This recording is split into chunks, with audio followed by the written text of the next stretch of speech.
Alam mo ba ang pagkakaiba ng heritage chickens at purebred chickens? Purebred chickens, mga manok na palaging nag-aanak ng parehong katangian mula sa kanilang mga magulang. Stable ang genetics nila, kaya nag-breed true. Halimbawa, Leghorn, Sussex, Brahma, Cochin. Heritage chickens. Lahat ng heritage chickens ay purebred, pero hindi lahat ng purebred ay heritage. Para matawag na heritage chicken, dapat silang may mahabang kasaysayan bago pa ang commercial poultry. Natural na nagpaparami, hindi artificial breeding. Mahabang lifespan.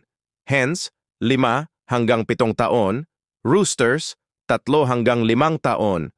Mabagal lumaki, hindi tulad ng commercial hybrids. Halimbawa ng heritage breeds, Rhode Island, Red Plymouth Rock, Orpington.